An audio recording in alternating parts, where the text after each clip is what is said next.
So let's talk about Dirtybird and what happened and why I sold Dirtybird and why I moved on. I think a lot of people want to know, and I really haven't made any kind of official statement at any point. I sold Dirtybird 3 years ago and have been doing other projects since then. That's kind of not a little known fact, but I don't think everybody's aware of that that's happened. I love Dirtybird. It is my legacy. I'm so proud of everything we did there and all the people and friends that I made over the years and all the promoters and parties that we were able to throw for everyone and just all the incredible things that we were able to do with Dirtybird. It was an amazing run. But let's talk about why would I sell it? If it's so great, why would I get rid of it? And it's not that hard to explain. In about 2005, the label started to take off on the third record, and that record started to become really big in Europe, and it was a record I made called Deep Throat. I had like a wacky sound effect with the throat, and I would go to Europe like every other weekend. And the label was really small, running it out of my bedroom. But the local parties were going great. Like we were doing Justin, Christian, Worthy, Jessica. We were doing free parties in the park, and that was all going really well. Eventually, we moved out to the suburbs, my wife and I, and we had kids and everything, and we were really trying to make it into something that we could live off of. And so there came a point in like 2012 or something where we figured that if we moved to LA, we'd be in the middle of the music business and we could really do something. So we moved down to LA, and I made the conscious decision to stop going to Europe and to try to make Dirtybird like the biggest American house label. And from then on, it kind of went nuclear. It all started working. The parties were getting bigger. We went from having like 4 to 8 releases a year to like 32 releases a year. We started making tons of clothing. We were making 4 clothing drops a year, like we were almost like our actual clothing brand. We started our festival, Dirtybird Camp Out, which was incredible, but also very stressful. My wife and I were fronting all of the finances for these projects, and so if anything, tanked, that was like us. There's no financial behemoth behind us. It's just us doing it. And so eventually it kept on getting harder and harder, but everything was going so great that I was really happy. My dreams were all coming true. I was DJing everywhere. The label's going great. The festival's going great. There's hiccups and problems all the time, and family squabbles and all of it, but everything in general was a dream come true. Then in about the early 20s, well, even before that, we signed a record called Jack by Breach. That was I Want Your Body, Everybody Want Your Body, so let's jack. A lot of people don't even know that came out on Dirtybird. This is the case with a few tracks that got upstream to other major labels, but this I sold to Atlantic, Ben West Beach's approval, of course, Breach, and they made it into like an international massive hit. It was already like the biggest club hit that it could possibly be, and then they made it into like a big radio song, and it's been remixed 10 million times, and you've heard it on every dance floor in every genre. And I think that was the beginning of kind of commercial, at least it was one of the signals that house was gonna become commercial. Because this track went commercial. And when I say commercial, just like crazy sales.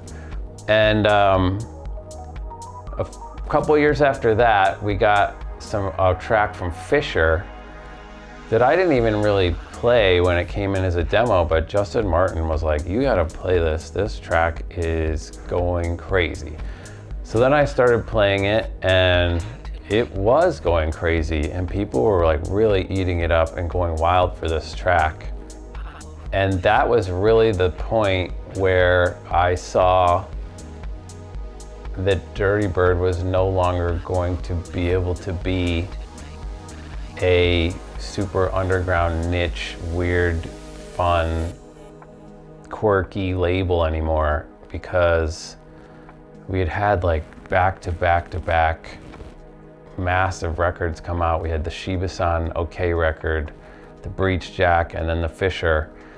And it came to a point where I'm doing a festival, I'm doing 4 clothing lines a year, 36 releases. The label's going crazy, but I'm not really on board with the direction. And I'm also just a CEO now. I'm making 1 track a year, I have no free time. Amazing, can't even ask for any better of a blessing, and I'm incredible that it was even possible for this to happen. But I didn't want to do that kind of music. I didn't want to go and sign the next John Summit thing. I didn't want to go on that road, but I could not. There was a point where I just could not turn the fans around any longer. They just wanted more Fisher. They wanted to hear Dom Dalla on Dirtybird. They wanted everything. Like, we even signed a John Summit record that he did with West End before he became John Summit. But anyway, I tried to do an underground white label thing with Justin J. Then I tried to make super weird, tweaky tracks. And just, it became very clear that there was no way that this ship was gonna turn around. So I said, well, I might not be into this, but there's no reason for this to stop. So it's time to give this to someone else who really wants to take this and run with it. So thank God for Ghazi over at Empire, and Moody, thank you Moody, who kind of put the whole deal together. And my friend Kathan came in and helped me with the deal. And Darren, our label manager, who's still running Dirtybird over there at Empire. We were all able to come together and make an awesome deal that helped our family incredibly, and we sold Dirtybird to Empire so that they could just take the ball, score the touchdowns, and become the heroes of Dirtybird. And I could go back to the vibes of my bedroom in 2005, making weird house music for myself, and just stay funky and greasy and after hoursy, and just be more in line with what I want to do. I don't want to have nuclear bombs going off on the stage with a 40,000 foot LED screen, and it's just not my personality. And I want to play like a German after hours from 4 to 7 a.m. and just be weird. I'm sorry, it's the worst business decision, but it is the best life decision for me.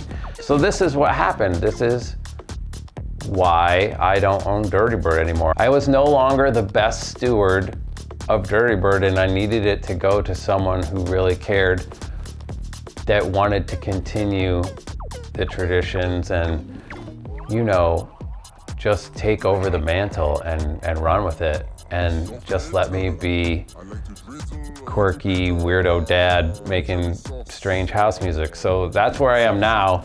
I even named my new label Wrong Number Records.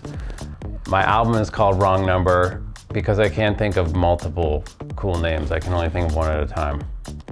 So it's a little confusing, but I really appreciate everyone who's riding with me, who's ridden with me, who I love you even if you don't like anything I'm doing now and you just want to go listen to Dirtybird. That's fucking awesome. If you're coming along with me and you want to get weird, that's even better for me. And I hope you listen to my new album and maybe catch a date. I'm out here in Europe right now. I'm in Amsterdam in my hotel filming this because I realized that nobody really knows the truth. And that was the best way I could explain it. It almost took me 3 years to figure it out myself. I'm super happy with where I am now. I'm very excited to be back doing weirdo house music for weirdo people. dialing the wrong number for the rest of my life. Wrong number is sometimes the right answer. And that's all I gotta say. Peace to Dirtybird, peace to all the Dirtybird fans. I still see you out at every show. I love you. Wear your Dirtybird merch, it's super dope. No problems with me. I got no hangups with Dirtybird whatsoever. I love everybody over there. No other artist plays the music that I play in their sets. Not that I'm aware of, at least. And I think that's cool, that's special. I'm not trying to be like anyone. I'm not trying to play the top 10 of anything. I'm not trying to be the headliner of Coachella. I'm just trying to be myself, and I'm enjoying it. So check out Wrong Number, check out Wrong Number Records, check out my new album, May 22nd. And I appreciate you all.